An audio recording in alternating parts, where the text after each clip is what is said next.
Hello दोस्तों, कैसे हो? स्वागत है आप सब लोग का इस वीडियो में। आज अपन लोग देखेंगे कि ट्वेल्थ कॉमर्स का इकोनॉमिक्स जो सब्जेक्ट है उसका फर्स्ट चैप्टर आज अपन लोग इस वीडियो में कवर करेंगे, इस लेक्चर में कवर करेंगे। उसका कि एक एग्जॉस्टिव रिवीजन इस लेक्चर के जरिए, इस लेक्चर के माध्यम से करेंगे। इकोनॉमिक्स सब्जेक्ट हो गया, उसके बाद में अपना ओसीएम सब्जेक्ट हो गया, organisation of commerce and management, secretarial practice हो गया, और अकाउंटिंग भी हो गया। ठीक है ना? तो ये सारी चीज़ें पूरी एग्जॉस्टिव रीजन हर एक चैप्टर का मैं यहाँ पे कवर करते जाऊँगा। स्टार्टिंग में तो अपन लोग देखेंगे कि ओसीएम हो गया, एसपी हो गया एंड इकोनॉमिक्स हो गया। इन सब का एग्जॉस्टिव रिवीजन चैप्टर वाइज उस जगह पे मैं इस चैनल पे हर एक चैप्टर वाइज रिवीजन अपलोड करते जाऊँगा। जो भी सब्जेक्ट की आपको प्रायोरिटी है आप मुझे बता दीजिए, डेफिनेटली मैं उसके ऊपर वो चैप्टर प्रायोरिटी में लेके उसके ऊपर लेक्चर उस जगह पे अपलोड करूँगा। आज अपन लोग यहाँ पे अपना जो फर्स्ट चैप्टर है इकोनॉमिक्स का, जो अपना जो फर्स्ट चैप्टर देके रखा है that is introduction to micro and micro economics. आपको जैसे कि बताया कि आपका इकोनॉमिक्स का सिलेबस जो है वो दो हिस्सों में बटा गया है, that is micro and micro economics. ठीक है ना? माइक्रो इकोनॉमिक्स की जब हम लोग बात करते हैं तो उस जगह पे सबसे पहले अपन एक इंडिविजुअल यूनिट की बात करते हैं। ठीक है ना? और जब अपन बात आती है मैक्रो इकोनॉमिक्स की, मैक्रो की जब बात आती है तो उस जगह पे अपन पूरे उस जगह पे क्या बोल सकते हैं, पूरे इकोनॉमी की बात करते हैं। मतलब अगर सिंपल शब्दों में कहा जाए, एक एग्जांपल लिया जाए, जब अपन माइक्रो इकोनॉमिक्स की बात करते हैं तब उस जगह अगर अपन एक एग्जांपल ले, अगर एक जंगल है तो जब माइक्रो इकोनॉमिक्स की बात होती है तो जंगल में के एक पेड़ का स्टडी करना। ठीक है ना? और अगर माइक्रो इकोनॉमिक्स की बात करी जाए तो उस जंगल में के वो पूरे जंगल की स्टडी करना is known as micro economics. ये एक तरीके का एग्जांपल से मैंने उस जगह पे रिलेट करने की कोशिश करी। मैंने जैसे कि मैंने बोला कि माइक्रो में अपन क्या करते हैं, इंडिविजुअल यूनिट की स्टडी करते हैं। मतलब जंगल में के एक पेड़ के, एक इंडिविजुअल पेड़ की स्टडी करना, मतलब माइक्रो इकोनॉमिक्स। ठीक है ना? मैक्रो की बात करें, मैक्रो MACRO मैक्रो इकोनॉमिक्स की अगर अपन बात करें तो पूरे जंगल की स्टडी करना, पूरे इकोनॉमी की स्टडी करना। तो उस जगह पे ये डिफरेंस है माइक्रो एंड मैक्रो में। बेसिकली अगर अपन फर्स्ट चैप्टर की यहाँ पे अगर बात करें तो मुझे लगता है कि यहाँ पे आपको फर्स्ट चैप्टर में एक बेसिक सारे इम्पोर्टेंस, उस जगह पे सारी चीज़ें माइक्रो क्या होता है, ये सारी चीज़ें यहाँ पे देखे रखिए। सारी चीज़ें यहाँ पे बुक से ही कवर होगी। फर्स्ट चैप्टर का नाम है introduction to micro and micro economics. ठीक है ना? यहाँ पे इंट्रोडक्शन में देखे रखा है, अपन लोग पढ़ते हैं यहाँ पे micro economics are two main branches of modern economics. The term micro is derived from the Greek word micros, which means small or millionth part. The term macro is derived from the Greek word macros, which means large. These terms were coined by the Norwegian economist Ragnar French of the Oslo University in 1933. Main branches of economics, micro and macro. मतलब यहाँ पे definition वगैरह कुछ चीज़ें देके रखी है कि एक बंदा था, micro and macro, 2 branches of modern economics की उस जगह पे 2 ब्रांचेस है। अगर मेन 2 ब्रांचेस की अगर अपन बात करें तो यहाँ पे 2 ब्रांचेस निकल के आती है, micro and macro economics. Micro की बात करी जाए तो इंडिविजुअल यूनिट की स्टडी करना, मतलब इकोनॉमिक के पूरे इकोनॉमी में से किसी इंडिविजुअल यूनिट की स्टडी करना। अगर एक जंगल है तो जंगल में से एक उस जगह पे पेड़ की स्टडी करना। और अगर मैक्रो की बात करें तो पूरे इकोनॉमी की स्टडी करना, मतलब एक जंगल है तो पूरे जंगल की ही स्टडी करना, उसे कहा जाता है मैक्रो इकोनॉमिक्स। ठीक है ना? तो यही सारी डेफिनेशन वगैरह ये यहाँ पे सारी चीज़ें देके रखी है। अगर अपन मेन इंपॉर्टेंट पॉइंट्स पे जाए, जो कुछ भी एक आपको कंसेप्चुअल क्लैरिटी लगती है, जो कुछ भी एग्जाम के वाइज, ठीक है ना, एग्जाम ओरिएंटेड बोलो, एग्जाम फोकस्ड बोलो, और उसके साथ में कंसेप्चुअल क्लैरिटी भी, कि अगर उस जगह पर ये सारी चीज़ें मद्देनज़र रखते हुए यहाँ पे मुझे लगता है कि अपन यहाँ से स्टार्ट करेंगे मीनिंग ऑफ माइक्रो इकोनॉमिक्स। ठीक है ना? माइक्रो मीन्स स्मॉल, यहाँ पे बोला गया है कि micro means small part, individual part. जैसे कि मैंने बोला कि माइक्रो में अपन एक इंडिविजुअल यूनिट की स्टडी करते हैं। Micro means a small part of a thing, मतलब किसी चीज़ का एक छोटा सा पार्ट। मतलब जैसे मैंने बोला कि जंगल में से एक पेड़ की अपन स्टडी करते हैं, मतलब पूरा जंगल है, जंगल एक थिंग है, उसमें से एक पेड़ की स्टडी करना, एक पार्ट की स्टडी करना। यहाँ पे वही चीज़ देख के रखिए। ठीक है ना? Micro means a small part of a thing. ठीक है ना? Micro economics thus deals with a small part of the national economy. मतलब माइक्रो इकोनॉमिक्स डील करता है, माइक्रो इकोनॉमिक्स उस जगह पे स्टडी करता है पूरे इकोनॉमी में से एक इंडिविजुअल पार्ट की या फिर कुछ पार्ट की, ठीक है ना, जैसे कि मैंने ये सारी चीज़ें पहले ही आपको बोल के रखी है, ठीक है ना। Small part of the national economy, मतलब नेशनल इकोनॉमी पूरी अपनी जो भारत की अर्थव्यवस्था है उसमें से एक पार्ट के ऊपर माइक्रो इकोनॉमिक्स फोकस करता है, ठीक है ना। It studies the economic actions and behaviour of individual units such as an individual consumer, individual producer of or a firm, the price of a particular commodity or factor etc. मतलब ये सारी अपनी भारत की जो अर्थव्यवस्था है, ये भारत की अर्थव्यवस्था में अलग अलग उस जगह पे बिजनेसेस है, अलग अलग लोग उस जगह पे वो बिजनेसेस को रन कर रहे हैं, अलग अलग टाइप के कंज्यूमर्स है, अलग अलग फर्म्स है, अलग अलग कंपनीज है, अलग अलग बिजनेसेस है। तो जब माइक्रो इकोनॉमिक्स की बात आती है तो उन सारे कंज्यूमर्स में से, उन सारे बिजनेस में से, उन सारे लोगों में से, उन सारे फर्म में से किसी एक फर्म की उस जगह पे स्टडी करना, उसका पूरा एनालिसिस करना, इसे कहा जाता है माइक्रो इकोनॉमिक्स। मतलब ये सारी चीज़ें माइक्रो इकोनॉमिक्स में देखी जाती है, किसी इंडिविजुअल यूनिट की स्टडी करना। सो यही चीज़ें यहाँ पे बोल के रखी है, जैसे मैंने पहले बोला था। So definition of micro economics की अगर अपन बात करें तो यहाँ पे you have already studied some important definition of micro economics, let us review the some more definitions.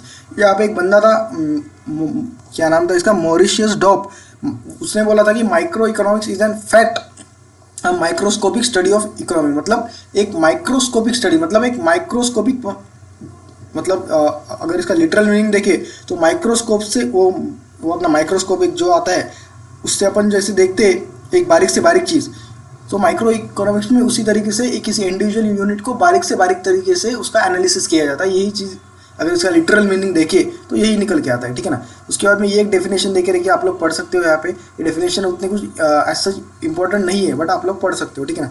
Micro economics consist of looking at the economy through the microscope. वही चीज़ें देखे रखी भाई कि माइक्रो इकोनॉमिक्स बोले तो पूरे इकोनॉमी जो है अपनी इकोनॉमी के किसी एक पार्ट को अच्छी तरीके से एक पूरा डिटेल में उस जगह पे स्टडी करना। माइक्रोस्कोपिक स्टडी मतलब डिटेल में स्टडी करना, ठीक है ना। As it is where to see how the millions of cells in the body of economy. मतलब आप इस जगह पे जैसे मैंने जंगल का एग्जांपल लिया था, इसने ह्यूमन बॉडी का लिया है। मतलब अगर एक ह्यूमन बॉडी है उसमें से किसी सेल्स की स्टडी करना, ठीक है ना, मतलब होगा माइक्रो इकोनॉमिक्स। और पूरी ह्यूमन बॉडी की स्टडी करना मतलब होगा माइक्रो इकोनॉमिक्स। वही चीज़ें देख के रखिए, आप लोग देख सकते हो, ठीक है। सारी चीज़ें मैंने पहले ही क्लियर कर दी। उसके बाद में आता है स्कोप ऑफ माइक्रो इकोनॉमिक्स, ठीक है ना। माइक्रो इकोनॉमिक्स का स्कोप क्या है, स्कोप क्या है मतलब उसमें क्या क्या चीज़ अपन लोग उस जगह पे जान सकते हैं, देख सकते हैं, ठीक है ना। तो यहाँ पे आता है सबसे पहले उसके 3 पार्ट्स है, आप लोग देख सकते हो। Theory of product pricing, theory of factor pricing, theory of economic welfare. फिर थ्योरी ऑफ प्रोडक्ट प्राइसिंग के 2 हिस्से, उसको 2 हिस्सों में बांटा गया है। सबसे पहले आता है डिमांड एनालिसिस, उसके बाद में आता है सप्लाई एनालिसिस, ठीक है ना। फिर थ्योरी ऑफ फैक्टर प्राइसिंग को 4 हिस्सों में बांटा गया है, मतलब रेंट, वेजेस, इंटरेस्ट, प्रॉफिट, ठीक है ना। ये सारी चीज़ें क्या है, ये पूरी डिटेल में अपन लोग बात करेंगे यहाँ पे, ठीक है ना। उसके बाद में आता है थ्योरी ऑफ इकोनॉमिक्स वेलफेयर। इसको 3 हिस्सों में बांटा गया है, efficiency in production, efficiency in consumption, overall economic efficiency. ये सारी चीज़ें यहाँ पे डिटेल में देख रखी है, आप लोग देख सकते हो यहाँ पे, ठीक है ना। सो अपन लोग यहाँ पे अभी बात करेंगे कि scope of micro economics. Micro economics का स्कोप क्या है, माइक्रो इकोनॉमिक्स में क्या क्या कवर होता है, क्या क्या चीज़ें देखी जाती है। अपन ने जैसे कि देखा कि माइक्रो इकोनॉमिक्स में उस जगह पे इंडिविजुअल यूनिट की स्टडी होती है, किसी की होल थिंग के इंडिविजुअल यूनिट की स्टडी करना है डिटेल में। सब्सटेंटिव स्टडी मतलब डिटेल, उस जगह पे डिटेल स्टडी, माइक्रोस्कोपिक स्टडी, ठीक है ना। ये कीवर्ड आप लोग ध्यान में रख सकते हो, माइक्रोस्कोपिक स्टडी, ठीक है ना। तो उस जगह पे उसे कहा जाता है कि माइक्रो इकोनॉमिक्स, ठीक है ना। सो यहाँ पे देखते हैं स्कोप की अगर बात करें तो उस जगह पे जैसे मैंने बोला कि उसको 3 हिस्सों में उस जगह पे बांटा गया है। सो फर्स्ट अगर बात करें तो थ्योरी ऑफ प्रोडक्ट प्राइसिंग, इसमें आप लोग देख सकते हो इसमें क्या दिया है, the price of an individual commodity. Individual commodity बोले तो कोई भी उस जगह पे कोई भी चीज़, व्हीट हो गया, ग्रेन हो गया, या फिर कोई भी चीज़ हो गई, ठीक है ना। Price of an individual commodity is determined by the market forces of demand and supply. मतलब यहाँ पे बोला गया है कि इंडिविजुअल कमोडिटी जो रहती है, समझो अपन लोग एग्जांपल लेते हैं व्हीट का, व्हीट मतलब गेहूँ। अगर गेहूँ का प्राइस डिटरमाइन करना है तो थ्योरी ऑफ प्रोडक्ट प्राइसिंग बोलता है the price of an individual commodity is determined by the market forces of demand and supply. उसका प्राइस अगर डिटरमाइन करना है तो मार्केट में उसके लिए कितना डिमांड है और उसका कितना मार्केट में सप्लाई है।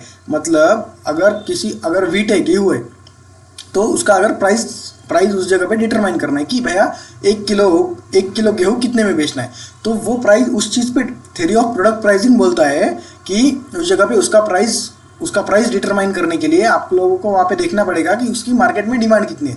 अगर उसकी डिमांड बहुत ज़्यादा है, उसका सप्लाई बहुत कम है, तो उस जगह पे प्राइस हाई होगा, ठीक है ना। किसी चीज़ की डिमांड मार्केट में बहुत हाई है बट उसका सप्लाई ही नहीं, मार्केट में वो चीज़ अवेलेबल ही नहीं है, तो उसकी ऑटोमेटिकली प्राइस ज़्यादा होगी भाई। आप लोग अगर कोई कार ले रहे हो, ठीक है ना, कोई बाइक ले रहे हो, आपको वही मॉडल चाहिए बट वो कार है ही नहीं भाई मार्केट में, किसी भी डीलर के पास नहीं है, किसी भी सब डीलर के पास नहीं है, किसी भी डीलर के पास नहीं है, कोई किसी भी बंदे के पास नहीं है। आपको अगर उस जगह पे बुलेट 350 लेनी है, आपने सारे शोरूम्स देख लिए, आपकी सिटी के, उसके बाद में सारे मेट्रो सिटीज़ के, सारी जगह पे 3 महीने का वेटिंग है बट आपको वो बाइक 1 महीने में चाहिए, तो आप लोग उस जगह पे सारे पैसे ऑन में देते हो या फिर ज़्यादा पैसे देते हो, ठीक है ना। तो ये प्राइस कैसे डिटरमाइन हुई, प्राइस डिटरमाइन हुई डिमांड एंड सप्लाई की, ठीक है ना, क्योंकि आपने ज़्यादा पैसे दिए, आप मार्केट में डिमांड बहुत थी, 3 महीने का वेटिंग था बट उस जगह पे सप्लाई कम था। So price demand and supply के ऊपर डिपेंड हुई, ठीक है ना। डिमांड ज़्यादा थी, सप्लाई कम था। डिमांड अगर 100 उस जगह पे 100 यूनिट्स की थी, तो सप्लाई उस जगह पे 50 यूनिट्स का था, ठीक है ना। मतलब 50 लोगों को ही मिल सकता है, बाकी के 50 क्या करेंगे, तो बाकी के 50 क्या करेंगे, तो उनके लिए भी अवेलेबल हो सकती है बट उनको ज़्यादा प्राइस पे करना पड़ेगा, ठीक है ना। तो यहाँ पे वही बोला गया कि थ्योरी ऑफ प्रोडक्ट प्राइसिंग, किसी भी प्रोडक्ट इंडिविजुअल कमोडिटी की डिमांड उस जगह पे तय की जाती है उसकी डिमांड एंड सप्लाई के हिसाब से। Micro economics is concern with the demand analysis, individual consumer behaviour and supply analysis, that is individual producer behaviour. मतलब कि माइक्रो इकोनॉमिक्स जो है थ्योरी ऑफ प्रोडक्ट प्राइसिंग बोलता है कि उस जगह पे किसी भी इंडिविजुअल कमोडिटी, इंडिविजुअल चीज़ की, वस्तू की डिमांड, अगर मराठी में बात करी जाए, कोणत्याही वस्तूची किंमत ही त्या गोष्टीवर डिपेंड असते, ज्या गोष्टीवर ही त्याच्या मार्केटमध्ये असलेल्या, त्याला काय म्हणता येईल, मागणीवरती, ठीक है ना। उस चीज़ की मार्केट में जो कुछ भी डिमांड है उसके ऊपर उसकी प्राइस डिटरमाइन करती है, ये बोलता है थ्योरी ऑफ प्रोडक्ट प्राइसिंग। सो ये चीज़ क्लियर है भाई। थ्योरी ऑफ प्रोडक्ट प्राइसिंग क्या बोलता है कि इंडिविजुअल कमोडिटी की डिमांड उस जगह पे डिटरमाइन करती है उसका मार्केट में डिमांड कितना है और उसका मार्केट में सप्लाई कितना है, ठीक है। तो ये हो गया theory of product pricing. Scope of micro economics जो है उसका फर्स्ट पार्ट जो है उसको 3 हिस्सों में बांटा गया था, theory of product pricing, theory of factor pricing, theory of economic welfare, ठीक है ना। तो थ्योरी ऑफ प्रोडक्ट प्राइसिंग जो पहला हिस्सा है वो बोलता है कि किसी भी इंडिविजुअल कमोडिटी की डिमांड मार्केट फोर्सेस के ऊपर डिटरमाइन की, मार्केट फोर्सेस मतलब डिमांड एंड सप्लाई के ऊपर उस जगह पे उसका प्राइस डिटरमाइन किया जाएगा, ठीक है ना। उसके बाद में आता है theory of factor pricing. Factor pricing बोले तो क्या है, यहाँ पे आप लोग देख सकते हो, इन माइक्रो इकोनॉमिक्स में land, labour, capital, entrepreneur are the factors that contribute to the production process. मतलब किसी भी गुड्स का अगर प्रोडक्शन करना है, ठीक है ना, अगर कोई कंपनी है, समझो एप्पल है, एप्पल अगर आईफोन का मैन्युफैक्चरिंग करता है, आईफोन को बनाता है, ठीक है ना, तो जो कुछ भी वो प्रोडक्शन करता है वो 4 फैक्टर्स के ऊपर डिपेंड करता है। यहाँ पे उन लोगों ने उस जगह पे 4 फैक्टर्स देके रखे, land, labour, capital and entrepreneur, ठीक है ना। अगर ये 4 चीज़ें रहेगी तो ही उस जगह पे गुड्स प्रोड्यूस होंगे। और इन सब के रिवार्ड्स भी की अगर अपन बात करें तो आप लोग यहाँ पे देख सकते हो कि लैंड के लिए रिवार्ड रहता है रेंट, ठीक है ना। उस जगह पे लेबर पे लिए रहता है वेजेस, मतलब जो अगर आपको उस जगह पे एक बिजनेस स्टार्ट करना है, समझो एप्पल ने बिजनेस स्टार्ट किया, ठीक है ना, वो अभी एप्पल के मोबाइल को ही मैन्युफैक्चरिंग कर रहे हैं, ठीक है ना। तो मैन्युफैक्चरिंग करने के लिए भाई उनको एक रजिस्टर ऑफिस लेना पड़ेगा, कहीं ना कहीं उसका प्लांट चालू करना पड़ेगा, एक उसका यूनिट चालू करना पड़ेगा, उसके लिए उस जगह पे लैंड लगेगी। तो लैंड समझो उन लोगों ने वहाँ पे रेंट पे ली, उसके ऊपर रेंट पे करना पड़ेगा, ठीक है ना। तो उस जगह पे लैंड, 4 फैक्टर्स है। लैंड उस जगह पे किसी भी कोई भी बिजनेस स्टार्ट करने के लिए 4 चीज़ें लगती है, लैंड लगती है, लेबर लगता है, काम करने के लिए लोग लगते हैं, उसके बाद में कैपिटल लगता है, भाई पैसा लगेगा, बिना पैसे की कौन कुत्ता पूछेगा आपको, ठीक है ना, मतलब कौन ही पूछेगा आपको। उसके बाद में एंटरप्रेन्योर लगता है, मतलब बिजनेसमैन लगता है, ठीक है ना। सो जो लैंड आप लोग यूज़ कर रहे हो उस जगह पे प्रोडक्शन के लिए, उस जगह पे बिजनेस के लिए, जो लैंड एप्पल, इस एग्जांपल में बात करें एप्पल यूज़ कर रहे हैं, तो उसके लिए रिवार्ड क्या है, लैंड के लिए वो क्या पे कर रहे हैं, रेंट पे कर रहे हैं, ठीक है ना। उसके बाद में लेबर जो है, मतलब जो कुछ भी लोग वहाँ पे काम कर रहे हैं, ठीक है ना, उनको वेजेस दिए जा रहे हैं, ठीक है ना, उनके काम के लिए। उसके बाद में जो कैपिटल उसने बिजनेस में लगाया है या फिर कैपिटल जो है उसके ऊपर इंटरेस्ट उसको मिल रहा है, ठीक है ना। और जो कुछ भी एंटरप्रेन्योर है, जो कुछ भी बिजनेसमैन है, जिसने की बिजनेस चालू किया है, जिसने की प्रोडक्शन चालू किया है, उसको क्या मिल रहा है, उसको उसमें से प्रॉफिट मिल रहा है, ठीक है ना। तो फैक्टर प्राइसिंग में 4 फैक्टर्स है, land, labour, capital, entrepreneur. Land के लिए उस जगह पे रेंट रहता है, लेबर के लिए वेजेस रहते हैं, कैपिटल के लिए इंटरेस्ट रहता है, उसके बाद में अपने एंटरप्रेन्योर मतलब बिजनेसमैन के लिए उस जगह पे क्या रहता है, प्रॉफिट। तो ये सारी चीज़ें आपको अभी यहाँ से लिंक हुई होगी, ठीक है ना। Theory of factor pricing, theory of factor pricing क्या बोलता है, माइक्रो इकोनॉमिक्स में उस जगह पे land, labour, capital, entrepreneur are factor contribute to production process. मतलब किसी भी बिजनेस का प्रोडक्शन प्रोसेस स्टार्ट करने के लिए 4 फैक्टर्स जरूरी है, जो कि land, labour, capital and entrepreneur, ठीक है ना। लैंड के लिए क्या रिवार्ड रहता है, रेंट रहता है, लेबर के लिए वेजेस, कैपिटल के लिए उस जगह पे रहता है इंटरेस्ट, एंड अपने एंटरप्रेन्योर के लिए रहता है उस जगह पे अपना प्रॉफिट, ठीक है ना। सो ये यहाँ पे चीज़ बोल के रखिए, micro economics helps in determine the factor rewards for land, labor, capital and entrepreneur in the form of rent, wages, interest and profit respectively। मैंने आपको पहले ही बोल के रखा, यहाँ से पढ़ने से पहले ही मैंने आपको ये चीज़ बोल के रखी है, ठीक है ना। इन माइक्रो इकोनॉमिक्स आपको बताया कि जहाँ पर भी यहाँ पे कंफ्यूज नहीं होना है, ठीक है ना। जहाँ पर भी फैक्टर आया, ठीक है ना, स्कोप की बात करें तो उस जगह पे अपने को 3 स्कोप दिए, ठीक है ना। Theory of product pricing, theory of factor pricing, theory of economic welfare, ठीक है ना। जब मार्केट के डिमांड एंड सप्लाई से उस जगह पे प्राइस डिटरमाइन होती है तो आता है प्रोडक्ट प्राइसिंग, ठीक है ना। उस जगह पे जब फैक्टर जब वर्ड आता है तो उस जगह पे आपके दिमाग में 4 वर्ड आने चाहिए, ठीक है ना। 4 कौन से आने चाहिए, लैंड, लेबर, कैपिटल, एंटरप्रेन्योर, ठीक है ना। लैंड के लिए रेंट, लेबर के लिए वेजेस, उसके बाद में कैपिटल के लिए इंटरेस्ट, और अपने एंटरप्रेन्योर के लिए आता है आपका प्रॉफिट। तो यही सारी चीज़ें यहाँ पे देखी रहेगी। मतलब कोई भी बिजनेस स्टार्ट करने के लिए, कोई भी प्रोडक्शन स्टार्ट करने के लिए 4 चीज़ें ज़रूरी है, land, labour, entrepreneur, land, labour, capital and entrepreneur, and उनके rewards, rent, wages, interest and profit उस जगह पे रिस्पेक्टिवली यहाँ पे देखे रखा है। सो अगर अपन स्टार्ट के 2 की स्कोप की बात करें तो थ्योरी ऑफ प्रोडक्ट प्राइसिंग में बोला गया है कि किसी भी गुड्स की इंडिविजुअल कमोडिटी की प्राइस उस जगह पे उसकी डिमांड एंड सप्लाई के ऊपर डिपेंड होगी, उस जगह पे डिमांड एंड सप्लाई के ऊपर से ही डिटरमाइन होगी। थ्योरी ऑफ फैक्टर प्राइसिंग में बोला गया है कि कोई भी प्रोडक्शन चालू करने के लिए 4 फैक्टर जरूरी है, land, labour, capital, entrepreneur and उनके rewards, rent, wages, interest and profit respectively होंगे। उसके बाद में आता है theory of economic welfare. Theory of economic welfare क्या बोलता है, theory of welfare basically deals with the efficiency in allocation of resources।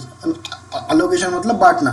efficiency in the allocation of resources is attained when it results in maximization of satisfaction of the people। economic efficiency involves 3 efficiency। मतलब ये बोलता है कि welfare, theory of welfare basically deals with efficiency in allocation of उस जगह पे resources। मतलब अपने को अगर किसी भी उस जगह पे इफ़िशियंसी, जो कुछ भी प्रोडक्शन प्रोसेस अपन लोग स्टार्ट कर रहे हैं, जो कुछ भी उस जगह पे अपने को अपने बिजनेस के लिए उस जगह पे सारे रिसोर्सेस लगने वाले हैं, तो इफ़िशियंट यूटिलाइजेशन बोलो या फिर जहाँ पर जितने रिसोर्सेस लगने वाले हैं, ठीक है ना। अगर उस जगह पे किसी प्रोडक्ट का मैन्युफैक्चरिंग स्टार्ट किया तो हर डिपार्टमेंट को जितने भी रिक्वायर्ड रिसोर्सेस लगने वाले हैं, ठीक है ना, रिक्वायर्ड चीज़ें लगने वाली है, उनका इफ़िशियंट अलोकेशन, मतलब वो सारी चीज़ें इफ़िशियंटली उस जगह पे डिपार्टमेंट के लिए, वर्किंग करने वाले पीपल के लिए उस जगह पे अवेलेबल होनी चाहिए। सो यही चीज़ें यहाँ पे बोल के रखिए। Efficiency in the allocation of resources is attained when it results in maximization of satisfaction of people। मतलब वो कैसे डिटरमाइन करेंगे कि अलोकेशन इफिशिएंटली हुआ है या नहीं है। अगर जो कुछ भी आपके कंज्यूमर्स है, सेटिस्फैक्शन ऑफ द पीपल, आपके जो कुछ भी कंज्यूमर्स है, ठीक है ना, उनका अगर आपने जो कुछ भी गुड्स प्रोड्यूस किया और जो कुछ भी गुड्स उन लोगों ने कंज्यूम किए, जो कुछ भी गुड्स उन लोगों ने परचेस किए, और अगर वहाँ से वो गुड्स परचेस करके अगर वो सारे लोगों का अगर maximisation of satisfaction of fund, मतलब उनका जो एक तरीके से बोला जा सकता है कि वो लोग एक तरीके से आपके प्रोडक्ट से खुश है या फिर आपके सर्विस से उस जगह पे सेटिस्फाई है, तो कहा जा सकता है कि आपका इफिशिएंट अलोकेशन ऑफ रिसोर्सेस है। Economic efficiency involves 3 efficiency. Economic efficiency को 3 हिस्सों में बांटा गया है। सो अपन लोग यहाँ पे देख सकते हैं इफिशिएंसी इन प्रोडक्शन, मतलब efficiency in production means producing maximum possible amount of goods and services from given amount of resources. मतलब आप अगर प्रोडक्शन कर रहे हो तो आपको जितने रिसोर्सेज दे के रखे हैं, ठीक है ना। आपको अगर किसी कार का प्रोडक्शन करना है, ठीक है ना, सो उसके लिए रिक्वायर्ड चीज़ें जो कुछ भी रॉ मटेरियल लगता है वो रॉ मटेरियल उस जगह पे आपको अवेलेबल करके दे के रखा है, ठीक है ना। तो उस रिसोर्सेज में से जितना भी आप लोग मैक्सिमम कार बना सकते हो, मैक्सिमम यूनिट्स बना सकते हो, उतने आपको बनाने हैं, ठीक है ना। मतलब अगर उसमें से मैक्सिमम 110 बन सकते हो या मैक्सिमम 200 एंड उस जगह पे 50 बन सकते हैं, जो कुछ भी है, ठीक है ना, उतने मैक्सिमम बनाने की कोशिश आपको करनी चाहिए, ठीक है ना। तो यही चीज़ बोलते हैं कि इफिशिएंसी इन प्रोडक्शन, मतलब आपके पास जो रिसोर्सेस है उसमें से ज़्यादा आउटपुट निकालना। सो यही है, ठीक है ना। अगर आपके पास उस जगह पे क्या बोल सकते हो कि अगर समझो आपको दिन में से 10 घंटे दिए और उसने वो अपने 10 घंटे में बोला गया है कि एक दिन के लिए आप क्या करो, आपको जो करना है वो चीज़ करो, ठीक है ना। मतलब आज का दिन आपको पूरा फ्रीडम है, तो आपने क्या करा, आपने दिन भर मोबाइल चलाया, दिन भर जितना हो सके 10 घंटे, बोले 10 घंटे पूरा मोबाइल चलाने का, बोले आज कुछ बात ही नहीं करने की दूसरी। सो आपने क्या किया, जितना कुछ आपके पास जितना रिसोर्सेज था, मतलब आपके पास जितना टाइम था, उसमें से आपने क्या किया, मैक्सिमम आउटपुट निकाला, ठीक है ना। क्या किया आपने, मैक्सिमम आउटपुट निकाला। मतलब आप लोगों ने उस जगह पे पूरा 10 घंटा पूरा मोबाइल देखा, कुछ भी नहीं करा। सो इसको बोलते हैं कि मैक्सिमम आउटपुट निकालना। ये खाली एग्जाम्पल था, दूसरा भी एग्जाम्पल दे सकते हैं अपन, बट इसको बोलते हैं कि मैक्सिमम थ्योरी ऑफ, क्या बोल सकते हैं इसको, theory of efficiency in production, theory of economic welfare, जो भी 3 हिस्सों में बांटा गया है, उसमें का इफिशिएंसी इन उस जगह पे अपना प्रोडक्शन, मतलब जो कुछ भी आपके पास अवेलेबल चीज़ें हैं, जो कुछ भी आपके पास अवेलेबल रिसोर्सेस है, तो उन सारे रिसोर्सेस को में से एक क्या बोल सकते हैं, मैक्सिमम आउटपुट निकालना, इसे बोलते हैं इफिशिएंसी इन प्रोडक्शन। सेकंड बात करें efficiency in consumption. Efficiency in consumption means distribution of produced goods and services among the people for consumption in such a way as to maximise total satisfaction of society. मतलब जो कुछ भी आपने production किया है, तो वो ऐसे तरीके से उस जगह पे डिस्ट्रीब्यूट करना कि ज़्यादा से ज़्यादा लोग, जिनको उसकी ज़रूरत है, ज़्यादा से ज़्यादा लोगों तक वो उस जगह पे वो सारी चीज़ें ज़्यादा से ज़्यादा लोगों तक पहुँचे। मतलब अगर समझो आप लोगों ने तय किया कि आज अपन लोग क्या करेंगे कि बेसिकली जो लोग बाहर रोड पे बैठे वाले रहते हैं और उनको उस जगह पे खाने का अगर उनका इशू है, तो आप लोगों ने क्या तय किया कि अपन लोग उस जगह पे एक अच्छी तरीके से पूरा खाना बनाएंगे, और जो लोगों को उस जगह पे रोड पे जो लोग बैठे रहते हैं उनके पास जाके उस जगह पे उसका एक अच्छी तरीके से ज़्यादा से ज़्यादा लोगों तक उनको खाने के लिए वो चीज़ सारे गरीब लोगों को देंगे, ठीक है ना। तो आप लोगों ने क्या किया कि जो कुछ भी चीज़ें आप लोगों ने बनाई थी, ठीक है ना, तो वो सारी चीज़ें इस तरीके से डिस्ट्रीब्यूट की, इस तरीके से टीम बनाई, इस तरीके से प्लानिंग किया कि वो आपकी सिटी में कि हर एक एरिया के में जो लोग रहते हैं वहाँ पे, तो उन सारी लोगों तक आपने वो सारी चीज़ें पहुँचाई। मतलब आप लोगों ने क्या किया, उसके मैक्सिमम सेटिस्फैक्शन, मैक्सिमम आउटपुट निकाला, ठीक है ना। यहाँ पे बोला गया है कि distribution of produce goods and services among the people for consumption in such a way as to maximum total satisfaction of society. मतलब उस जो कुछ भी आपके गुड्स एंड सर्विसेज है, मतलब इस एग्जाम्पल में आप लोगों ने वो उस जगह पे जो कुछ भी खाना बनाया था वो ज़्यादा से ज़्यादा लोगों तक पहुँचाया, ज़्यादा से ज़्यादा लोगों तक जिनको की ज़रूरत थी उनके तक पहुँचाया, ताकि मैक्सिमम आउटपुट उस जगह पे निकाल सके। मतलब to maximise the total satisfaction of society, मतलब एक मैक्सिमम एक सोसाइटी का सेटिस्फैक्शन हो, ठीक है ना। सोसाइटी का सेटिस्फैक्शन बोले तो ज़्यादा से ज़्यादा लोगों तक जिनको उसकी ज़रूरत है उन लोगों तक उस जगह पे वो चीज़ पहुंचाना। तो ये बोलता है इफिशिएंसी इन कंजम्पशन, मतलब जो कुछ भी प्रोड्यूस्ड गुड्स एंड सर्विसेज है, अगर लिटरली इकोनॉमिक्स की सेंस में बात करें, सो जो कुछ भी प्रोड्यूस्ड गुड्स एंड सर्विसेज है वो सारे गुड्स एंड सर्विसेज को उस जगह पे ज़्यादा से ज़्यादा लोगों तक उस जगह पे पहुंचाना जिनको कि उसकी ज़रूरत है, to maximise the total satisfaction. उसके बाद आता है ओवरऑल इकोनॉमिक इफिशिएंसी, मतलब it means production of those goods which are most desired by the people. Overall economic efficiency मतलब it means production of those goods which are most desired by the people, मतलब ऐसे goods produce करना which are the mostly required या फिर desired by the people, मतलब लोगों को जो चीज़ चाहिए वो चीज़ का ज़्यादा से ज़्यादा उस जगह पे प्रोडक्शन करना, इसको बोला जाता है ओवरऑल इकोनॉमिक इफिशिएंसी। सो बात करें अगर अपन थ्योरी ऑफ इकोनॉमिक वेलफेयर की, तो थ्योरी ऑफ इकोनॉमिक वेलफेयर क्या बोलता है, उस जगह पे जो कुछ भी आपके पास रिसोर्सेस है उसका इफिशिएंसी उस जगह पे होनी चाहिए, अलोकेशन ऑफ अपने उस जगह पे अलोकेशन ऑफ अपने सारे रिसोर्सेज में। So just a second guys.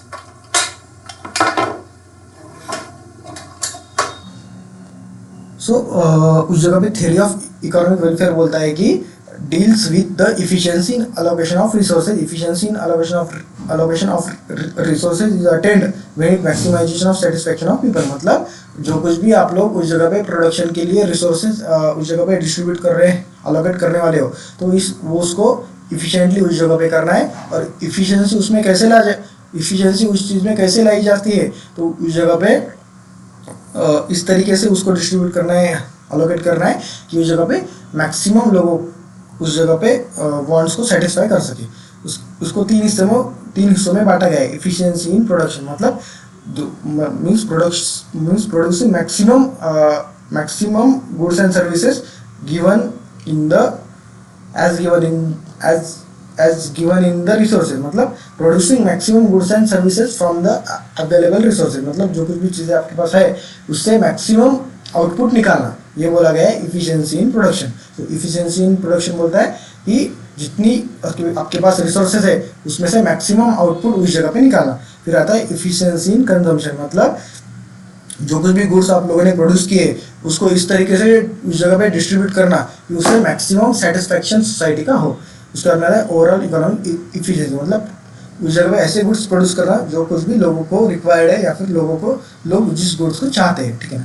सो ये सारी चीज़ें यहाँ पे थी। सो स्कोप ऑफ माइक्रो इकोनॉमिक्स की बात करें तो तीन उसको हिस्सों में इसको बांटा गया है। थ्योरी ऑफ प्रोडक्ट प्राइसिंग जो कि बोलता है कि डिमांड एंड सप्लाई के हिसाब से उस जगह पे प्राइस इंडिविजुअल कमोडिटी का उस जगह पे डिटरमाइन होगा। थ्योरी ऑफ फैक्टर प्राइसिंग बोलता है कि चार चीज़ें ज़रूरी होती है उस जगह पे, अपना लैंड, लेबर, कैपिटल एंड उस जगह पे अपना entrepreneur. Rent, wages, interest, profit respectively चारों के लिए होता है। उसके बाद में थ्योरी ऑफ इकोनॉमिक वेलफेयर बोलता है कि इफिशिएंट अलोकेशन ऑफ रिसोर्सेज होना चाहिए। वो का इफिशिएंट अलोकेशन ऑफ रिसोर्सेज है कि नहीं वो कैसे चेक करते हैं, तो maximum satisfaction of society people होना चाहिए।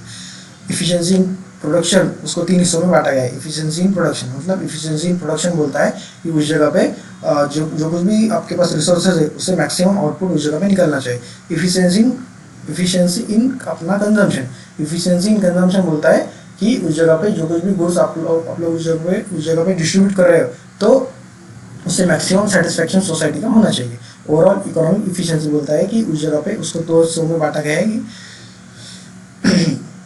ओवरऑल इकोनॉमिक इफिशिएंसी बोलता है कि उस जगह पे ऐसे गुड्स प्रोड्यूस करो जो कुछ भी रिक्वायर्ड बाय, जो कुछ भी डिजायर्ड बाय उस जगह पे पीपल है, मतलब जो कुछ भी लोगों को चाहिए गुड्स वही गुड्स आप लोग प्रोड्यूस करो।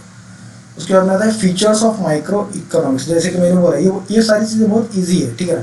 Features of micro economics, study of individual units की, जैसे मैंने बोला कि अपन लोग यहाँ पे पूरे जंगल में से एक पेड़ की स्टडी करते हैं, ठीक है ना। इंडिविजुअल यूनिट की स्टडी करते हैं, पूरे इकोनॉमी में से किसी एक इंडिविजुअल कंज्यूमर, इंडिविजुअल या फिर अपने इंडिविजुअल बिजनेस की स्टडी करते हैं।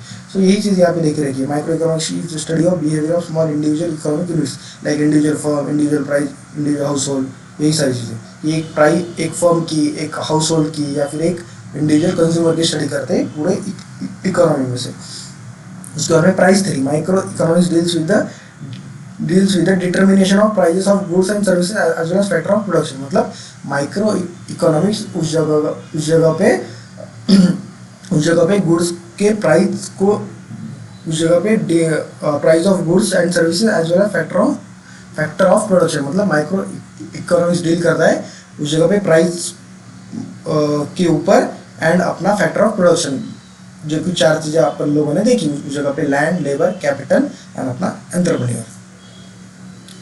उसके बाद में पार्शियल इक्विलिब्रियम, मतलब क्या होता है, equilibrium is a balance between two factors, मतलब उस जगह पे दो चीज़ों में एक तरीके का बैलेंस रखना, ठीक है। Micro economic analysis deals with the partial equilibrium which analysis equilibrium position of an individual economic unit, that is individual consumer. मतलब माइक्रो इकोनॉमिक्स में अपन इंडिविजुअल फर्म की, इंडिविजुअल कंज्यूमर की, इंडिविजुअल हाउस होल्ड की study करते हैं उस जगह पे पार्शियल इक्विलिब्रियम, ये सारी चीज़ें जैसे मैंने बोली। उसके बाद में it isolates an individual unit from other factors and studies it's equilibrium independently. मतलब पूरे इकोनॉमी में से एक इंडिविजुअल पार्ट की स्टडी करते हैं, उसको एक अलग तरीके से, उसको अलग हिस्सा आइसोलेट करते हैं। आइसोलेट मतलब उसको अलग करना और उसकी उस जगह पे स्टडी करते हैं। ये सारी चीज़ यहाँ पे देख रखी है। But based on certain assumption, मतलब माइक्रो इकोनॉमिक्स है वो किसी सर्टेन अजम्पशंस के ऊपर, मतलब मानी गई हुई चीज़ों के ऊपर उस जगह पे डिपेंड है, ठीक है ना। वो क्या है आप लोग देखते हैं। Micro economics begins with the fundamental assumption other things remaining constant, other things remaining constant, उसको इसको की बोला जाता है सेटरिस पैरिबस, मतलब other thing remaining constant such as perfect competitions, laissez-faire policy, pure capitalism, full employment. These assumptions make the analysis simple. मतलब micro economics एक fundamental assumption के साथ चलता है कि other things being constant, उसको भी बोला जाता है ceteris paribus। मतलब जब अपन माइक्रो इकोनॉमिक्स की स्टडी करते हैं तो उस जगह पे बाकी सारी चीज़ें उस जगह पे कांस्टेंट रहती है, अपन वो उस इंडिविजुअल यूनिट की उस जगह पे स्टडी करते हैं। जैसे कि आपका सारा ये सारी चीज़ें, आपका पूरा परफेक्ट कंपटीशन हो गया, आपका प्योर कैपिटलिज्म हो गया, आपका उस जगह पे लेजिस फेयर पॉलिसी हो गया, फुल एम्प्लॉयमेंट हो गया, ये सारी चीज़ें उस जगह पे पूरी कांस्टेंट रहेगी। अदर थिंग्स बीइंग कांस्टेंट, ये इसका कीवर्ड है, ठीक है, सेटरिस पैरेबस, अदर थिंग्स रिमेनिंग कांस्टेंट, ठीक है ना। ये फंडामेंटल प्रिंसिपल उस जगह पे माइक्रो इकोनॉमिक्स का है। स्लाइसिंग मेथड मतलब उसको हिस्सों में बांट देना। Micro economics uses slicing method. It splits or divides the whole economy into small individual units and then studies each unit separately in detail. मतलब जैसे कि मैंने बोला कि ये पूरी इकोनॉमी में से उस जगह पे सारी चीज़ों को अलग अलग हिस्सों में बांट दिया जाता है। मतलब अगर पूरी इकोनॉमी है तो उस जगह पे उसको एक इंडिविजुअल की स्टडी करना, एक इंडिविजुअल बिजनेस की स्टडी करना, एक इंडिविजुअल हाउस होल्ड की उस जगह पे स्टडी करना, अलग अलग हिस्सों में सारे लोगों को उस जगह पे बांट दिया जाता है और देन इन डिटेल उन सारी चीज़ों की स्टडी करना। स्लाइसिंग मतलब स्लाइस करना, ठीक है ना। स्लाइसिंग मतलब तो उस जगह पे एक तरीके का पार्ट करके उस जगह पे उसकी स्टडी करना, उसको डिफ्रेंशिएट करना, देन उसकी स्टडी करना। Use of marginalism principle, the concept of marginalism is the key tool of micro economic analysis, ठीक है ना। The term marginal means change brought in total by an additional unit. Marginal analysis helps to study a variable through the changes producers and consumers take economic decision using this principle. So marginal principle मतलब क्या है? Marginal principle मतलब change कितना हुआ है, ठीक है ना। ये देखो यहाँ पे बोला गया है, the term marginal means change brought in total by an additional unit, मतलब किसी एडिशनल यूनिट के आने से आपके कंजम्पशन में हो गया या फिर आपके प्रोडक्शन में हो गया, कितना चेंज हुआ है। तो उस जगह पे माइक्रो इकोनॉमिक्स में मार्जिनलिज्म प्रिंसिपल की कंसेप्ट क्या बोलते हैं, the concept of marginalism is a key tool, एक की टूल है माइक्रो इकोनॉमिक्स एनालिसिस में। The term marginalism is change brought in total by an additional unit. Marginal analysis helps to study a variable through the changes producers and consumers take economic decision using this principle. मतलब अगर समझो आपके पास अभी उस जगह पे क्या बोल सकते हैं कि आपके पास अभी समझो 4 मशीनरीज है, आप लोग किसी चीज़ का उस जगह पे मैन्युफैक्चरिंग करते हो, एक एडिशनल मशीनरी ऐड हुई, ठीक है ना। आपके पास जब 4 मशीनरी थी तब आपका प्रोडक्शन महीने का होता था 100 यूनिट्स का। उसके बाद में आपने क्या करा, आपने एक मशीन ऐड कर दी, आपने उसकी 4 की 5 मशीन कर दी। अभी आपका महीने का जो पूरा प्रोडक्शन है, पूरा मैन्युफैक्चरिंग है, वो डायरेक्टली डबल हो गया, मतलब 100 से 200 हो गया। तो एडिशनल यूनिट आने से कितना चेंज हुआ, ठीक है ना। मार्जिनल मतलब चेंज कितना हुआ, एडिशनल यूनिट के आने के हिसाब से चेंज कितना हुआ। सो ये सारी चीज़ें उस जगह पे ये माइक्रो इकोनॉमिक्स का फीचर है। एंड प्रोड्यूसर्स एंड कंज्यूमर्स जो है वो उस जगह पे डिटरमाइन कर सकते हैं, उस जगह पे ये कंसेप्ट को या प्रिंसिपल को उनके लिए फ़ायदेमंद उस जगह पे कोई उस जगह पे डिसीजन लेने के लिए फ़ायदेमंद हो सकता है। उसके बाद में analysis of market structure, micro economics analysis different market structure जैसे परफेक्ट कंपटीशन, मोनोपोलिस्टिक। मतलब माइक्रो इकोनॉमिक्स में अलग अलग मार्केट्स हैं। मतलब यहाँ पे 4 मार्केट देखे रहेंगे, परफेक्ट कंपटीशन, मोनोपोलिस्टिक कंपटीशन और ओलिगोपोली। मतलब उस जगह पे अगर अपन ये मोनोपोली ये वर्ड आप लोगों ने सब लोगों ने उस जगह पे पढ़ा होगा, तो भले ही आप लोग इकोनॉमी के स्टूडेंट हो या नहीं हो। मोनोपोली मतलब उस जगह पे एक ही सेलर एंड बहुत सारे बायर्स हैं। मतलब आप लोग समझो किसी चीज़ का बिजनेस कर रहे हैं, आप लोग किस चीज़ का बिजनेस करोगे, अभी आप लोग बिजनेस कर रहे हो कि एक नई तरीके की ई कार आप लोगों ने बनाई। वो बहुत ही एक तरीके की, समझो उसमें फीचर्स जो है वो सारी तरीके से यूनिक है। मतलब दुनिया की किसी भी कार में बहुत सारे फीचर्स नहीं, ठीक है।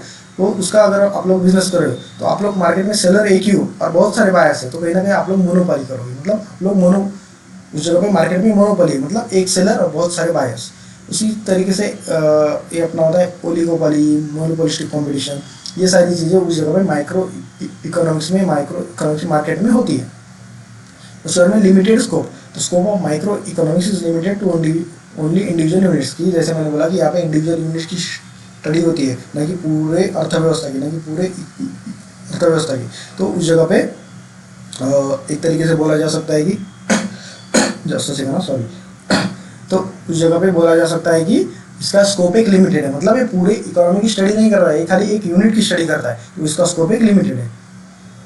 तो यही सारे फीचर्स है, ये सारे अगर अपन एक बार फिर से देखिए तो यहाँ पे एक यूनिट की स्टडी होती है, उस जगह पे प्राइस थ्योरी है, उस जगह पे पार्शियल इक्विलिब्रियम है, individual consumer, individual firm, individual household की स्टडी होती है, एक certain other things being constant, that is ceteris paribus, मतलब माइक्रो इकोनॉमिक्स की जो स्टडी करते हैं उसी उस इंडिविजुअल यूनिट की स्टडी करते हैं, बाकी सारी चीज़ें उस जगह पे कांस्टेंट रहती है। स्लाइसिंग मेथड है, अलग अलग हिस्सों में उस जगह पे बांट देता है, एंड देन सबकी इन डिटेल उस जगह पे स्टडी करता है। मार्जिनलिज्म, मतलब एडिशनल यूनिट के आने से क्या फ़र्क पड़ा, उसके बाद में क्या डिफरेंस क्रिएट हुआ। एनालिसिस ऑफ मार्केट स्ट्रक्चर, जो कुछ भी उस जगह पे मार्केट स्ट्रक्चर है उस जगह पे अपना perfect competition, monopolistic competition, oligopoly, अपना मोनोपोली, ये सारी स्कोप है उसका। उसके बाद में अपना लिमिटेड स्कोप, मतलब उसका स्कोप जो है वो अपना लिमिटेड है, मतलब एक यूनिट इंडिविजुअल यूनिट की स्टडी करता है, तो इसका स्कोप जो है वो अपना लिमिटेड है। उसके बाद में आता है अपना importance of micro economics. Importance of micro economics का क्या इंपॉर्टेंस है? So price determination, micro economics explains how the prices of different products and various factors of production are determined, मतलब माइक्रो इकोनॉमिक्स आपको बताता है कि prices of different products and various factors of production are determined, मतलब किसी भी चीज़ की price वो उस तरीके से कैसे डिसाइड होती है, ये माइक्रो इकोनॉमिक्स आपको बताता है। सो ये था price determination. Free market economy, micro economics helps in understanding working of a free market economy. Free market economy is that economy where the economic decisions regarding production of goods such as what to produce, how much to produce, how to produce, ये आपका keyword होता है, इसको highlight करके रखिए, ठीक है ना। Etcetera are taken at individual level, there is no intervention by उस जगह पे गवर्नमेंट, मतलब फ्री मार्केट है, मतलब गवर्नमेंट का इंटरवेंशन नहीं है, क्या प्रोड्यूस करना, कितना करना, कब करना, ये सारी चीज़ें आप लोग इंडिविजुअली डिसाइड कर सकते हो। इंडिविजुअली एंटरप्रेन्योर उस जगह पे अपना बिजनेसमैन उस जगह पे उसको क्या बिजनेस करना है, कितने यूनिट प्रोड्यूस करने हैं, कितने बेचने हैं, कब करने हैं, वो उस जगह पे वो डिसाइड करता है। उसमें गवर्नमेंट का कोई इंटरवेंशन नहीं है। गवर्नमेंट नहीं बोलता कि तू इतने ही यूनिट कर, तू ही तो बिजनेस चालू कर सकता है, तू इसी टाइम में कर, तू कैसे कर, ऐसे कर, मतलब फ्री, मतलब एक तरीके का फ्रीडम देके रखा है। तो बोला है कि फ्री मार्केट इकोनॉमी, ठीक है, गवर्नमेंट आपके इसमें इंटरफेयर नहीं करता है। ये इसमें ये उस जगह पे ये सारे अपने कीवर्ड है, what to produce, how much to produce and how to produce, ठीक है ना, ये सारे कीवर्ड है, आप लोग इसको हाईलाइट करके रखिए।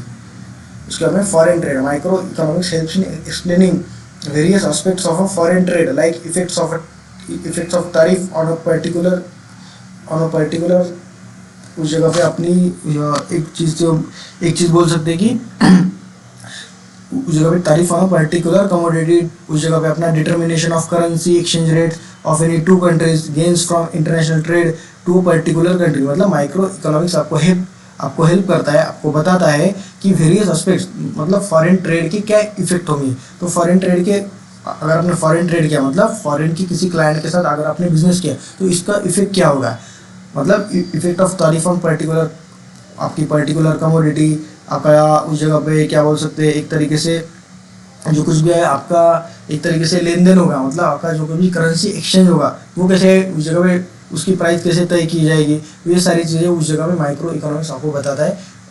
माइक्रो इकोनॉमिक्स में ही ये चीज़ें अच्छी तरीके से आप लोगों को उस जगह पे एक्सप्लेन की जाती है। तो ये सारी चीज़ें यहाँ पे देख रखिए। उसके बाद में आता है economic model building. Microeconomics helps in understanding various complex economic situations with the help of economic models. It has made a valuable contribution to the economics by developing a various terms, concepts, terminology, tools of economic analysis, etc. Economic models are built using various economic variables. मतलब micro economics आपको बताता है कि various complex economic situation with the help of economic models, मतलब economic में, मतलब जब अपन लोग उस जगह पे सारा बिजनेस करते हैं तो वेरियस टेक्निकल जो कुछ भी मॉडल्स है, जो कुछ भी टेक्निकल सिचुएशंस है, जो कुछ भी इकोनॉमिक इकोनॉमिक सिचुएशंस है वो आपको इकोनॉमिक मॉडल के थ्रू उस जगह पे आपको एक्सप्लेन की जाती है. It has made a valuable contribution to the economics by developing various terms concept terminology tools of economic analysis. Economics models are built using various economic variables. मतलब economic models के जरिए आपको सारे कंसेप्ट टर्म सारी चीज़ें उस जगह पे अच्छी तरीके से जो कुछ भी है वो बिजनेस उस जगह पे एक तरीके से ग्रोथ में लाने के लिए ये सारी चीज़ें इकोनॉमिक मॉडल के हिसाब से आपको अच्छी तरीके से एक्सप्लेन, सारे टर्म्स जो कुछ भी इकोनॉमिक्स में होते हैं वो अच्छी तरीके से आपको उस जगह पे एक्सप्लेन किए जाते हैं. आपको उस जगह पे उसके बारे में पता चल सकता है. उसके बाद में आता है business decision. Micro economics studies are helpful to the businessman for taking crucial business decision. This decisions are related to the determination of cost of production. वही चीज़ है कि बिजनेसमैन को एक तरीके से बताता है कि भाई अपने बिजनेस की उस जगह पे जो कुछ भी अपन गुड्स प्रोड्यूस कर रहे हैं तो उसकी प्राइस क्या होनी चाहिए, अपन लोग जो सर्विसेज दे रहे हैं उसकी डिमांड क्या है. ये सारी चीज़ें माइक्रो इकोनॉमिक्स के हिसाब से उसको स्टडी करके उसके एक बिजनेसमैन को पता चल सकती है ताकि वो उसके ऊपर एक्शन ले और उसको अपने बिजनेस को और अच्छी तरीके से आगे बढ़ाए. उसके बाद में useful to the government. It is useful to the government in framing economic policy such as taxation policy, उसके बाद में अपनी public expenditure policy, price policy. मतलब गवर्नमेंट को भी इसका यूज़ है वो भी एक तरीके से टैक्सेशन पॉलिसी, जो कुछ भी पब्लिक एक्सपेंडिचर कर रही है उसकी पॉलिसी, उसके बाद में अपनी प्राइस पॉलिसी, उसकी क्या प्राइसिंग होनी चाहिए, ये सारी चीज़ें देखने के लिए गवर्नमेंट को भी उस जगह पे माइक्रो इकोनॉमिक्स हेल्प करता है.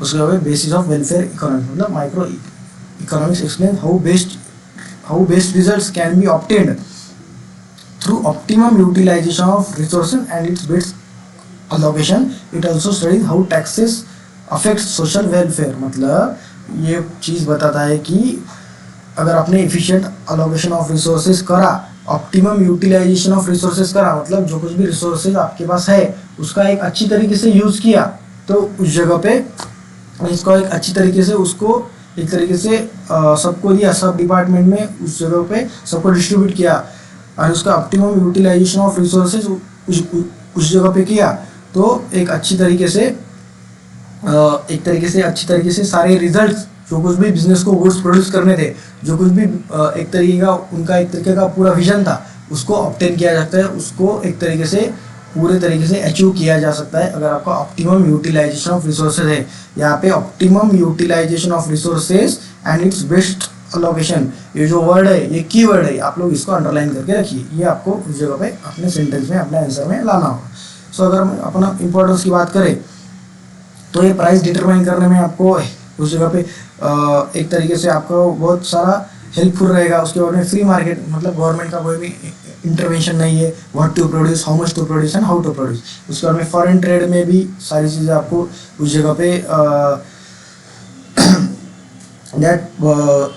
उसके ऊपर जो कुछ भी तारीफ लगता है वो सारी चीज़ें का एक तरीके से देखने के लिए आपको बहुत हेल्पफुल रहेगा.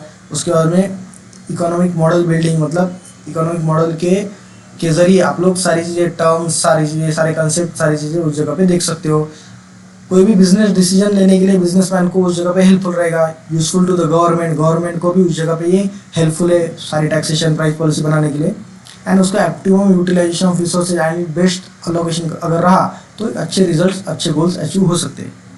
उसके बाद में आता है ये होगा माइक्रो इकोनॉमिक्स. उसके बाद में आता है माइक्रो इकोनॉमिक्स. माइक्रो इकोनॉमिक्स बोले तो होल यूनिट, मतलब पूरे इकोनॉमिक की उस जगह पे स्टडी करना. मतलब यानी कि पूरे, अगर कोई जंगल है तो पूरे जंगल की स्टडी करना, न कि एक यूनिट की स्टडी करना. पूरे इकोनॉमी की स्टडी करना, पूरे जंगल की स्टडी करना, इसको बोला है माइक्रो इकोनॉमिक्स. मतलब पूरे इकोनॉमी की उस जगह पे स्टडी करना, इसको बोला जाता है micro economics.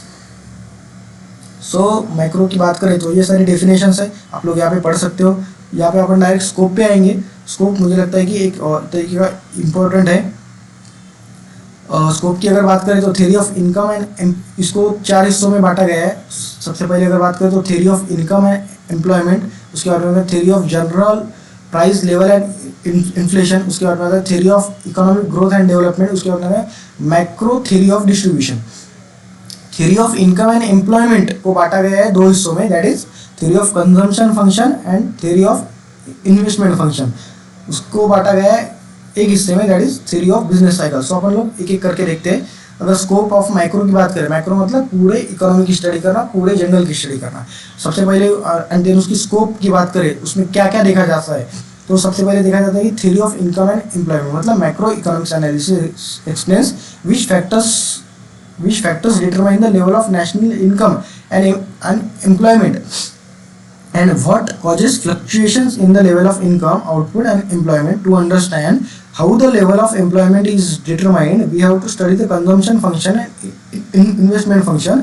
Theory of business cycles is also a part and parcel of a theory of income and employment. मतलब यहाँ पे बोला गया है कि micro economics analysis explains which factors determine the level of national,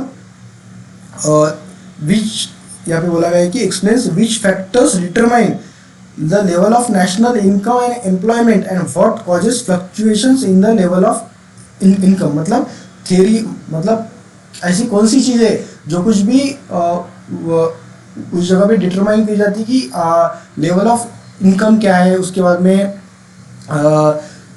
ऐसी कौन सी चीज़ें है कि जो कुछ भी फ्लक्चुएशंस उस जगह पे लेवल ऑफ इनकम में बोलो ये, या फिर ये सारी चीज़ों में लाई, उस जगह पे ये सारी चीज़ों में ये सारी जो कुछ भी फ्लक्चुएशंस है वो सारी चीज़ें यहाँ पे लाई जा रही है।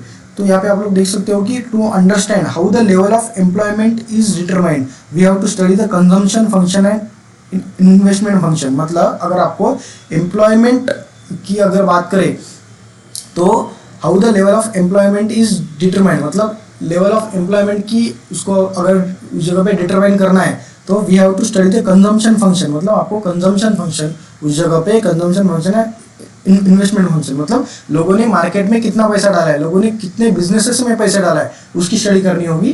तो उस जगह पे आपको ये सारी चीज़ थ्योरी ऑफ इनकम की अगर बात करें, एम्प्लॉयमेंट की बात करें तो ये सारी चीज़ें देखी जा सकती है। उसके बाद में theory of general price level and inflation, मतलब macro economics analysis shows how the general price level is उस जगह पे determined and further explains what causes fluctuations in it. मतलब जनरल प्राइस किसी गुड्स की या फिर सर्विसेज की है वो कैसे डिटरमाइन की जाती है, उसमें फ्लक्चुएशंस क्या है, ये सारी चीज़ें यहाँ पे बताई गई है। उसके बाद में theory of growth and development, मतलब macro economics consist of the theory of economic growth and development. It explains causes of under development and poverty. It also suggest strategies for accelerating growth. मतलब macro economics जो है वो बताता है कि अपन लोग उस जगह पे ग्रोथ को एक्सेलरेट कैसे कर सकते हैं, ग्रोथ को और फास्ट तरीके से कैसे कर सकते हैं, और जो कुछ भी फ्लक्चुएशंस उसमें है, जो कुछ भी एक तरीके से बोला जाए कि जो कुछ भी उसमें प्रॉब्लम्स है तो वो सारी चीज़ें, वो जो कुछ भी अंडर डेवलपमेंट है उसको कैसे दूर किया जाए, ये सारी चीज़ें यहाँ पे मैक्रो इकोनॉमिक्स की जब अपन एनालिसिस करते हैं तो यहाँ पे अपने को पता चलती है। उसके बाद में आता है मैक्रो थ्योरी ऑफ डिस्ट्रीब्यूशन। मतलब macro theory of distribution deals with the relative share of rent, wages, interest and profit in the total national income की। जैसे मैंने बोला कि मैक्रो थ्योरी जो है, macro theory of distribution deals with the relative shares of rent. मतलब macro बोलता है कि सारी जो कुछ भी फैक्टर ऑफ प्रोडक्शन है, लैंड, लेबर, कैपिटल, एंटरप्रेन्योर, उन सारी चीज़ों को उनका रिवार्ड देना चाहिए। मतलब उस जगह पे rent, wages, interest and profit, एक जो कुछ भी अपने जब आप टोटल नेशनल इनकम देखते हो, मतलब जो कुछ भी गुड्स प्रोड्यूस होते हैं, जो कुछ भी है उसमें से एक हिस्सा ये सारी चीज़ों को भी जाएगा और उसके हिसाब से प्राइस डिटरमाइन होगी। उसके बाद में आता है features of micro economics. Features क्या है, माइक्रो इकोनॉमिक्स के फीचर्स क्या है? स्टडी ऑफ एग्रीगेट्स, मतलब अगर इसके अंदर जो ये सारा कंटेंट है आप लोग यहाँ पे पढ़ सकते हो। मैं इसकी समरी की बात करूँ तो एक पूरे इकोनॉमी की स्टडी की जाती है। ये चीज़ मैंने पहले बोल रखी कि मैक्रो में पूरे इकोनॉमी की स्टडी की जाती है, न कि इंडिविजुअल यूनिट की। Income theory, micro economic studies the concept of national income, it's different elements, methods of measurement and social accounting. Microeconomics deals with the aggregate demand and aggregate supply. It explains the causes of fluctuation in the national income and leads to business cycle. मतलब यहाँ पे बोला गया है कि यहाँ पे macro में नेशनल इनकम की बात होती है, उसमें क्या फ्लक्चुएशंस है, वो सारी चीज़ें क्या है, वो सारी चीज़ें मैक्रो में उस जगह पे देखी जाती है। एग्रीगेट डिमांड, मतलब पूरे अर्थव्यवस्था में क्या एग्रीगेट डिमांड और क्या एग्रीगेट सप्लाई है। एग्रीगेट बोले तो पूरा डिमांड और पूरे सप्लाई की उस जगह पे सारा एनालिसिस मैक्रो में उस जगह पे किया जाता है। पूरा पूरे अर्थव्यवस्था का, पूरे भारत की अगर बात करें तो पूरे भारत की अर्थव्यवस्था का पूरा एग्रीगेट डिमांड कितना है, एग्रीगेट सप्लाई कितना है हर सेक्टर में, उसका उस जगह पे मैक्रो में देखा जा सकता है। और उसमें क्या फ्लक्चुएशन है, क्या अड़चने हैं, क्या प्रॉब्लम्स है, ये भी मैक्रो में अपन लोग देखते हैं। बेसिकली नेशनल इनकम की स्टडी यहाँ पे होती है। जनरल इक्विलिब्रियम एनालिसिस, वहाँ पे माइक्रो में था पार्शियल इक्विलिब्रियम, यहाँ पे general equilibrium. Micro economics deals with the behaviour of a larger aggregates and their functional relationship. मतलब माइक्रो इकोनॉमिक जो है वो लार्ज एग्रीगेट्स मतलब पूरे इकोनॉमी की स्टडी करता है। General equilibrium deals with the behaviour of demand, supply and prices in the whole economy. मतलब जनरल इक्विलिब्रियम क्या देखता है कि पूरे इकोनॉमी में जो है वो डिमांड, सप्लाई एंड प्राइजेस क्या है, मतलब सारी चीज़ों की डिमांड कितना है, उसका सप्लाई कितना है, उसके प्राइजेस कितना है। अगर उसमें कुछ फ्लक्चुएशन हो गए तो वो सारी चीज़ें माइक्रो इकोनॉमिक्स एनालिसिस से अपने को पता चल सकती है। उसके बाद में आता है इंटरडिपेंडेंस। मतलब micro analysis takes into account interdependence between aggregate economic variables such as income, output, employment, investment, price level, etc. For example, change in the level of investment will finally result into changes in the levels of income. एक minute, और changes in the level of investment will finally result into changes in the levels of अपना income, levels of output, employment and eventually the level of economic growth. Micro यहाँ पे बोला गया है कि micro analysis takes into account interdependence between aggregate economic variables such as income, output, employment, investment, price level, etc. For example, changes in the level of investment will finally result into changes in the levels of income. मतलब जो कुछ भी उस जगह पे जितना भी पैसा बिजनेस में लगाया गया है, जितना भी सारा कैपिटल बिजनेस में लगाया गया है, उसमें कुछ अगर चेंज आया तो उसका चेंज इनकम पे ऊपर, उसका चेंज आउटपुट के ऊपर, उसका चेंज एम्प्लॉयमेंट के ऊपर एंड इवेंचुअली एक सारे ग्रोथ के ऊपर कितना होगा, ये सारी चीज़ें मैक्रो इकोनॉमिक्स से उस जगह पे पता चलती है। ठीक है ना। जस्ट ऐसे कहा घुसा को पानी पी लेता हूँ।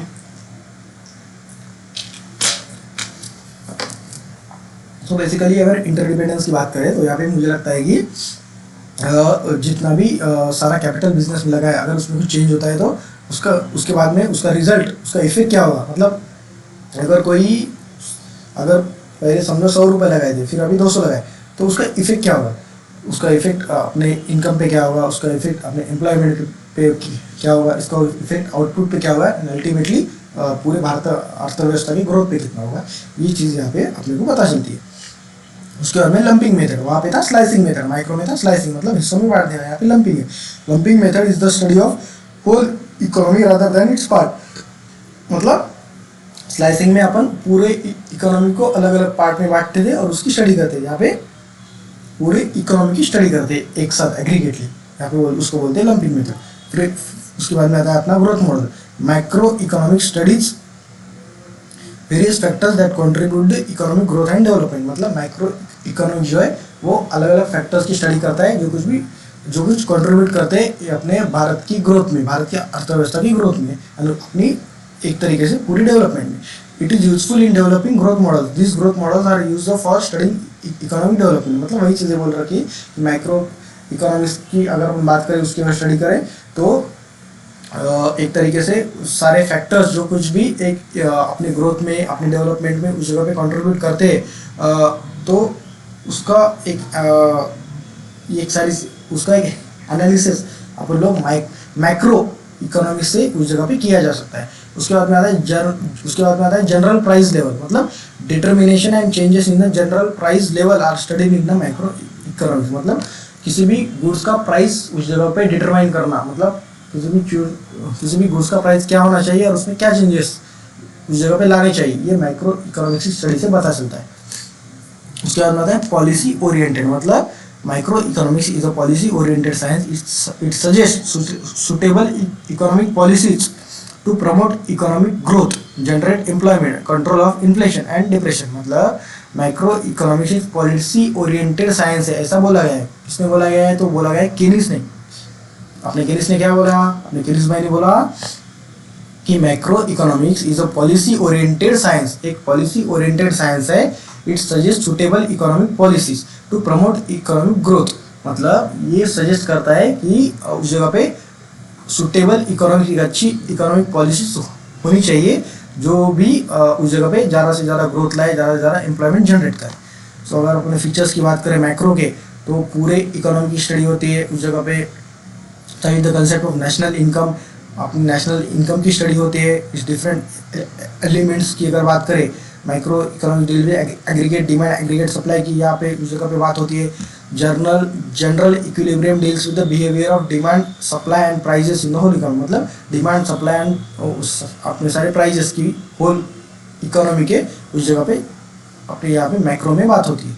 उसके बाद में आता है इंटरडिपेंडेंस बोले तो उस जगह पे अपना अगर जितना भी कैपिटल है उसमें अगर चेंज आया तो अल्टीमेटली अपने एम्प्लॉयमेंट के ऊपर, अपने आउटपुट के ऊपर उस जगह पे क्या चेंज आएगा।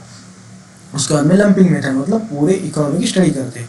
उसके बाद में ग्रोथ मॉडल, मतलब माइक्रो इकोनॉमिक्स ऐसी चीज़ है उसका की स्टडी करके अपने लोग एक जो सारी चीज़ें इकोनॉमिक ग्रोथ में कंट्रीब्यूट करती है उसका एक एनालिसिस उस जगह पे कर सकते हैं। उसके बाद में जनरल प्राइस लेवल, मतलब जनरल प्राइस लेवल क्या होना चाहिए, उसमें चेंजेस क्या लाने चाहिए, ये माइक्रो इकोनॉमिक्स से अपने को पता चलता है। उसके बाद में ये अपने केनिस भाई ने बोला कि ये अपना पॉलिसी ओरिएंटेड साइंस है। It suggest suitable economic policies, मतलब ये यहाँ पे बोलता है कि सुटेबल इकोनॉमिक पॉलिसीज होनी चाहिए ताकि ज़्यादा से ज़्यादा एम्प्लॉयमेंट बढ़े एंड इकोनॉमिक ग्रोथ हो एंड अपना इन्फ्लेशन जो है वो अपने उस जगह पे क्या बोल सकते हैं कंट्रोल में रहे एंड अपना डिप्रेशन जो है, ये सारी चीज़ें। उसके बाद में अगर इम्पोर्टेंस की बात करें तो मैक्रो इकोनॉमिक्स का इम्पोर्टेंस की बात करें तो ये बता, यहाँ पे एक अपना फर्स्ट पॉइंट है फंक्शनिंग ऑफ एन इकोनॉमी, मतलब macro economic analysis gives us an idea of the functioning of an economic system. It helps us to understand the behavior pattern of aggregate variables in a large and complex economic system, मतलब macro economics में अपने को whole economy की study करनी पड़ती है और अपने को एक तरीके से सारी फंक्शनिंग, एक इकोनॉमिक की फंक्शनिंग बोलो या इकोनॉमी किस तरीके से चलती है, इकोनॉमिक सिस्टम अपने को उस जगह पे समझ में आता है, फंक्शनिंग ऑफ एन इकोनॉमी। उसके बाद में आता है economic fluctuations. Macroeconomics helps to analyze the causes of fluctuations in income, output and employment, makes an attempt to control them and reduce their severity। मतलब अगर अपन मैक्रो इकोनॉमिक्स की study करते हैं तो उस जगह पे क्या फ्लक्चुएशंस है, क्या अड़चने हैं इन इनकम में, आउटपुट में, अपने एम्प्लॉयमेंट में, उस जगह पे क्या फ्लक्चुएशंस है, क्या चीज़ें कम है, वो सारी चीज़ें उस जगह पे अपन लोग डिटरमाइन करते हैं एंड उसको फिर अच्छी तरीके से उसको बाद में एक तरीके से कंट्रोल कर सकते हैं।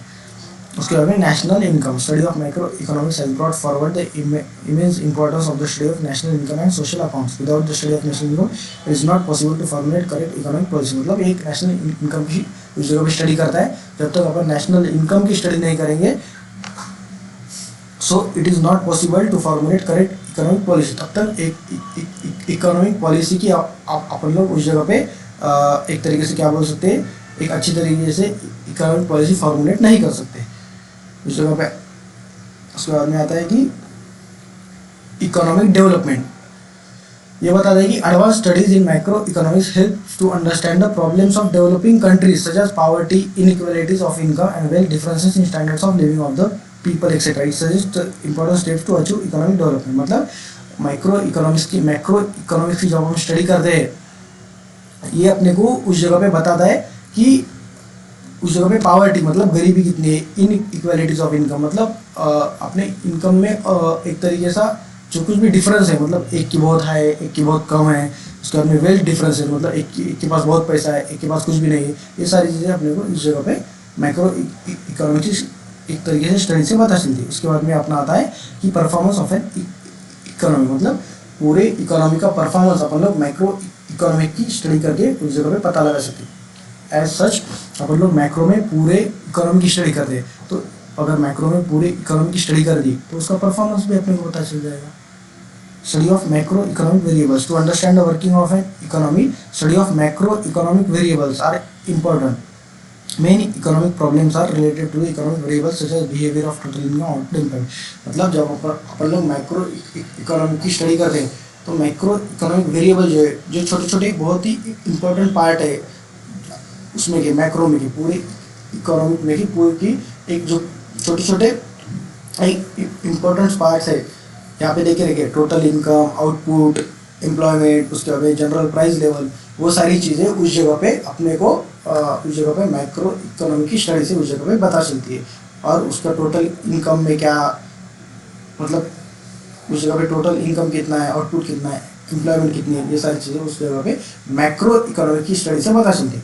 Level of employment, macro economics help to analyse the general level of employment and output in an economy. मतलब मैक्रो इकोनॉमी की स्टडी अपने को बताती है कि अपने कंट्री में उस जगह पे जनरल एम्प्लॉयमेंट का एंड आउटपुट उस जगह पे इकोनॉमी का कितना है, इकोनॉमी में कितना है, ये सारी चीज़ें उस जगह पे मैक्रो इकोनॉमिक्स की स्टडी से अपने को पता चलती है। सो यही सारी इंपॉर्टेंस यहाँ पे देख के रखी है। पूरे इकोनॉमी को ये चीज़ यहाँ पे देखती है, फंक्शनिंग ऑफ एन इकोनॉमी, उसके बाद में इकोनॉमिक फ्लक्चुएशन, जो कुछ भी सारे फ्लक्चुएशंस है उसके ऊपर आप लोग उसको एक तरीके से उसको पूरा कम कर सकते हैं। उसके बाद में नेशनल इनकम, मतलब एक नेशनल इनकम पूरी कंट्री की क्या है वो यहाँ पे डिटरमाइन होती है। उसके बाद में इकोनॉमिक डेवलपमेंट, मतलब जो कुछ भी फ्लक्चुएशंस है उसको दूर करके एक तरीके से ग्रोथ की तरफ अपन लोग बढ़ सकते हैं। उसके बाद में परफॉर्मेंस ऑफ एन इकोनॉमी, मतलब पूरे इकोनॉमी का परफॉर्मेंस अपन लोग डिटरमाइन करते हैं। Study of macro economic variables, मतलब जो कुछ भी इंपॉर्टेंट पार्ट्स है, टोटल इनकम, आउटपुट, एम्प्लॉयमेंट, वो सारी चीज़ें का अपन लोग यहाँ पे देख सकते हैं। लेवल ऑफ एम्प्लॉयमेंट, मतलब लेवल ऑफ एम्प्लॉयमेंट कितनी है अपनी कंट्री में, अपना कंट्री में आउटपुट कितना है, ये सारी चीज़ें यहाँ पे देखी जाती है। तो ये था आपका first chapter, micro and macro. उस जगह पे अगर अपन सारे फिर से एक बार बात करें तो माइक्रो मतलब किसी एक यूनिट की स्टडी, पूरे इकोनॉमी में से किसी एक फर्म की स्टडी, इंडिविजुअल यूनिट की स्टडी, इंडिविजुअल हाउस होल्ड की स्टडी। मैक्रो बोले तो पूरे इकोनॉमी की स्टडी। सो यही सारी चीज़ें आप लोग यहाँ पे देख सकते हो। सेकेंड चैप्टर का अभी वीडियो मैं जल्द से जल्द लेके आऊँगा, आप लोग यहाँ पे देख सकते हो। सारे चैप्टर्स अपन लोग उस जगह पे कवर करेंगे। सो बेसिकली मेरा घसा बहुत सूखा पड़ गया था, तो थोड़ा पानी था, इसकी वजह से थोड़ा बोलने में ये हो रहा था, बट ठीक है, अच्छी तरीके से सारी चीज़ें कवर करेंगे। ऐसा ही एग्जॉस्टिव रिवीजन में यहाँ पे सारी सब्जेक्ट है, OCM, SP और अपना ये सब्जेक्ट इको, उसके लिए लाता रहूँगा। Do follow, share the video with your friends and definitely subscribe our YouTube channel, that is Vineet Deshpande. And definitely मैं आपके लिए पूरे सारे जो कुछ भी थ्योरी सब्जेक्ट्स हैं, इवन अकाउंटिंग भी, उसके सारे लेक्चर्स, पूरे रिवीजन लेक्चर आपके लिए अपलोड करता जाऊँगा। ठीक है, thank you so much, bye, thank you.